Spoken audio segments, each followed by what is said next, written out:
Hey everyone, welcome back to the channel. Today we are in the city that is popularly known as the Queen of the Arabian Sea. Yes, we are in Kochi, the largest and most populous metropolitan area in Kerala, located in the district Ernakulam.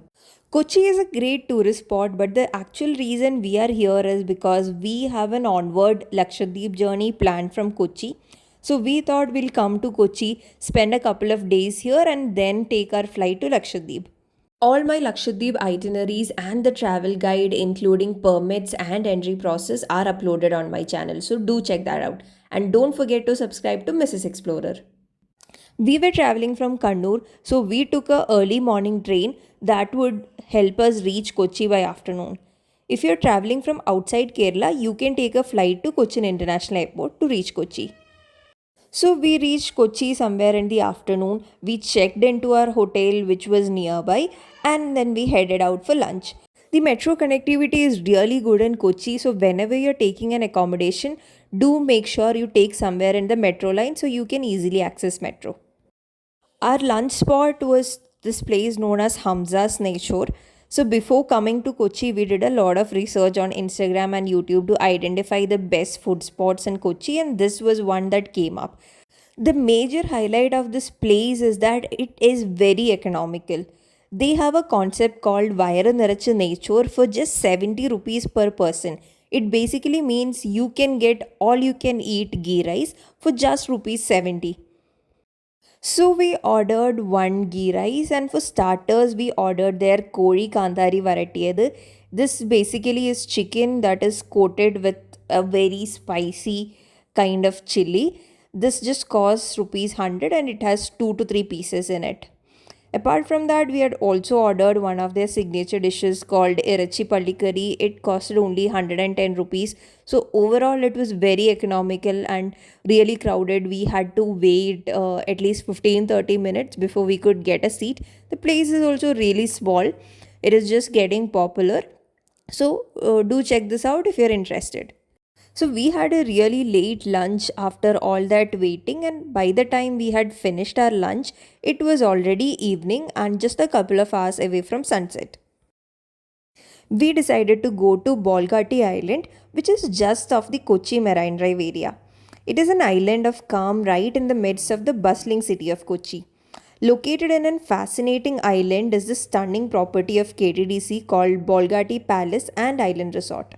Basically, you can only enter these premises if you are attending an event in their convention center or if you're going to their restaurant. So the security guard asked us why we are coming in, so we had given restaurant as a reason. So we thought first let's go to the restaurant, have a drink. So one of the after effects of having ghee rice is that you will start feeling really thirsty and sleepy. So we thought we'll first have something to drink and chill ourselves before we see the sight.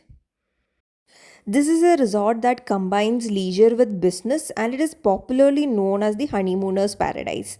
The resort is neatly tucked among giant umbrellas of refreshing green and is sure to give you an exotic island experience in Bolgati. The resort has a main block, a mansion block which houses the palace rooms, and a marina block which faces the marina. The venue is ideal for conducting international conferences, conventions, exhibitions, wedding receptions, etc., and is regarded as one of the exotic locations in Kochi. Amid this picturesque island of Bolgati is the beautiful Bolgati Palace. The exclusive mansion with four palatial rooms provides the travelers with world class amenities and wonderful holidaying options. The palace was originally built by Dutch traders in 1744 and it is one of the oldest of its kind that exists outside Holland. Located on the eastern coast of Bolgati Island is the Kochi International Marina, the first full fledged marina of international standards in India. The marina provides berthing facility for 34 yachts and also offers services like water, electricity, and sewage pump outs. The marina house, built in the traditional Kerala architectural style, serves as a station for vessels to refuel and to replenish their stores. The best time to visit Bolgati, in my opinion, would be somewhere towards the evening so you can enjoy in the broad daylight and also enjoy a mesmerizing sunset. By the way, did you know that Kochi Water Metro is the first water metro system in India and the first integrated water transport system of its size in Asia? When fully operational, it will connect Kochi's 10 island communities with the mainland through a fleet of around 78 battery operated electric hybrid boats. They operate along 38 terminals and 16 routes. So, if you want, you can also experience Kochi Water Metro. It is one of its kind. We spent about an hour outside Bolgati and it was already time for sunset. The sunset here is truly magical and it is one of its kind to experience. The sea, backwaters, monuments, heritage, Kochi has all that would keep a traveler engrossed. With many architectural, cultural, and natural splendors, Kochi, which is also the commercial hub of Kerala, will never cease to amaze you. Our next destination for the day was Fort Kochi. Fort Kochi is known for its Dutch, Portuguese, and British colonial architecture and elaborate bamboo fishing nets at Fort Kochi beach. Fort Kochi has a lot to offer in terms of upscale eateries, chic cafes that serve Kerala specialities, and quaint shops that sell cotton clothing and handmade souvenirs. You can also see heritage building that houses contemporary art galleries, and you can also visit the St. Francis Church, which was the original burial site of explorer Vasco da Gama. You should try to explore Fort Kochi during the day. We had reached somewhere after sunset and most of the shops and cafes had closed. So if you want to experience Fort Kochi in its full bloom, do visit during the daytime. While you're in Kochi, don't miss going to Paragon restaurant, which is ranked 11th among the 150 most legendary restaurants in the world. Paragon has many outlets throughout Kochi. You can find one of their outlets in Fort Kochi and they have their main branch in Lulu Mall. It is easier to reach Lulu Mall because it has metro access. You can take a metro and get down at Edabali station.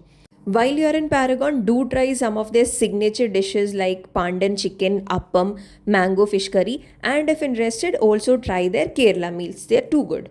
That was end of our day 1. The next day we visited Hill Palace Museum, which is the largest archaeological museum in the state. Hill Palace Museum is located in Tripunithura and you can take the Kochi metro to easily reach here. I have made a separate video detailing out Hill Palace Museum, the things it has to offer, so do check that out on my channel.